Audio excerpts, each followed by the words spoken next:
नमस्कार दोस्तों, जनसंघर्ष में आप सभी का एक बार फिर से स्वागत है। इस देश का संविधान, इस देश का कानून, इस देश का सिस्टम, इस देश की न्याय प्रणाली इस देश के लोगों के लिए क्या समान रूप से काम करती है दोस्तों? कहीं हमें धोखे में तो नहीं रखा जा रहा है? कहीं हम गरीबों के लिए अलग से न्याय व्यवस्था तो नहीं है? अमीरों के लिए अलग से न्याय व्यवस्था तो नहीं है? पदवी में बैठे, सिस्टम पर बैठे लोगों के लिए क्या अलग से चार्जेस लगते हैं, अलग से सिस्टम काम करती है? दोस्तों, अभी पिछले 1-2 दिनों में आप लोगों ने एक खबर सुनी थी और पढ़ी भी होगी कि सरकार और न्यायपालिका के बीच ठन गई है, तकरार हो गई है। कारण क्या है दोस्तों? एनसीईआरटी यानी कि नेशनल एजुकेशन सिस्टम ने एक किताब छापी है, 8 क्लास की एक किताब है, जिसमें एक लेसन दिया गया है। उसमें बताया गया है कि किस प्रकार से हमारे जुडिशियल सिस्टम करप्ट हो गए। जो न्यायपालिका है वो करप्शन के कगार पर है, उसमें करप्शन के कई गंभीर आरोप लगते जा रहे हैं जिसपे विश्वास नहीं किया जा सकता। इस प्रकार से इस किताब में बताया गया है। दो बार उसमें जिक्र की गई है, 2 पॉइंट उसमें जिक्र की गई है कि पेंडिंग केसेस कैसे बढ़ते जा रहे हैं और कुछ करप्शन के चार्जेस। इसी बीच दोनों सरकार और न्यायपालिका के बीच तकरार हो गई है दोस्तों। उस बाकायदा बुक में ये छापा गया जो पेंडिंग केसेस के बारे में कि किस प्रकार से 81,000 केस सुप्रीम कोर्ट में पेंडिंग चल रहे हैं दोस्तों, जो सालों दर साल चलते जा रहे हैं। 6,40,000 हाई कोर्ट्स में पेंडिंग केस चलते जा रहे हैं और 4,70,00,000 से ऊपर केस जो लोअर कोर्ट है, जो आम नागरिक, जो गरीब आदमी दौड़ते रहते हैं, वहाँ पर पेंडिंग चलते जा रहे हैं दोस्तों। न्यायपालिका का एक कहना है ना कि न्याय मिलने में देरी न्याय न मिलना ही के बराबर है। दोस्तों, किस प्रकार से इस किताब के बीच टकराव हो गई और सुप्रीम कोर्ट के जज, चीफ जस्टिस, उन्होंने स्वतः संज्ञान लेते हुए इसमें ये कहा है, ये कड़ाई से कहा है कि ये जुडिशियल सिस्टम को बदनाम करने की एक साजिश रची जा रही है, सोची समझी साजिश रची जा रही है और इसे हम बर्दाश्त नहीं करेंगे। इसे स्वयं देखें। दोस्तों, इस किताब में छपी लेख क्या सचमुच में सही कहती है? क्या बच्चों को जानना चाहिए?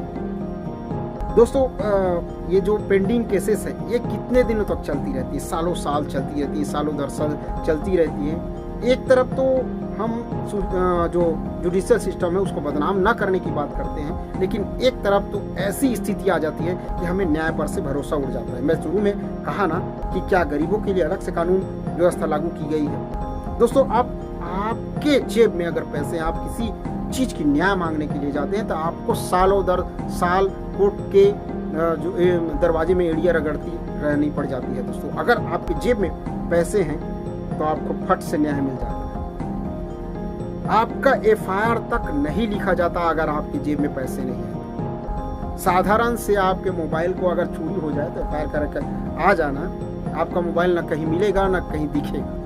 अरे पहले एफआईआर तो लिखा लीजिए। इसीलिए मैंने कहा शुरू में कि क्या इस देश का कानून अलग से काम करता है। इसी बारे में इस 8 क्लास के बच्चों को पढ़ाया जाना था दोस्तों, जिसे रोक लगा दी गई।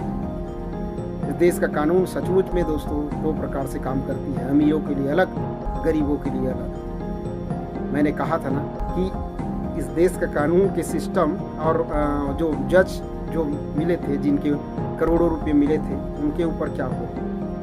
अगर एक आम आदमी के पास कुछ पैसे मिल जाते हैं, बैंक वाले के पास अगर चले जाए जमा करने के लिए, तो आपको सारे डिटेल्स देने पड़ते हैं। 1 लाख भी जमा करने पर अगर जाएंगे तो सारे डिटेल्स देने पड़ते हैं कि कहाँ से वो पैसा आया। और जजों के पास करोड़ों अरबों खरबों रुपए मिल रहे, लेकिन उनसे कुछ सिस्टम नहीं हो रहा है, कुछ उनको लेना देना ही नहीं, उनको सजा के रूप में केवल ट्रांसफर कर दिया जाता है। ये सिस्टम है दोस्तों। तो क्यों ना पढ़ाया जाए? क्यों जानने का अधिकार नहीं हमारे बच्चों को कि न्यायपालिका में भी भ्रष्टाचार हो सकता है, सरकार में भी भ्रष्टाचार हो सकता है, एक आम नागरिक भी भ्रष्टाचार हो सकता है। सबको जानने का यह अधिकार है कि किस प्रकार से हमारे देश में करप्शन बढ़ते जा रहे हैं, किस प्रकार से, क्यों आप पेंडिंग रख रहे हैं केसेस को। क्या आपको हर महीने तनख्वाह के रूप में नहीं मिलती पैसे?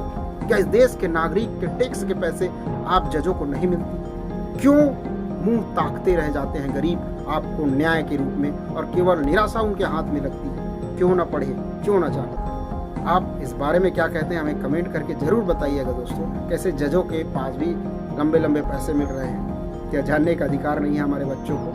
और सूर्यकांत जी ने कह दिया है कि ये तो खैर विड्रॉ हो गई है, जो एजुकेशन सिस्टम में जो 8 क्लास के बच्चों ने पढ़ना था वो विड्रॉ हो गई है, अब किताब वापस ले गए। लेकिन आपके मन में ये सवाल जरूर उठ रहा होगा कि कैसे सालों दर साल गरीब आदमी की खेत खार, उनकी ज़मीन जायदाद तक बिक जाती है न्याय पाने के लिए, लेकिन उनको न्याय नहीं मिलती, डिनाई हो जाती है उसके जो सिस्टम है उसके कारण। और कहीं अमीर आदमी का एक बच्चा अगर एक्सीडेंट करके चला जाए, उसको 2 मिनट में जमानत मिल जाती है। ये आप सभी से छुपा नहीं है दोस्तों। गरीब आदमी एक थप्पड़ मार के सालों साल जेल में चले जाते हैं, लेकिन अमीर आदमी मर्डर करके भी छूट जाते हैं। ये सिस्टम है, करप्शन है, ये चार्जेस है दोस्तों।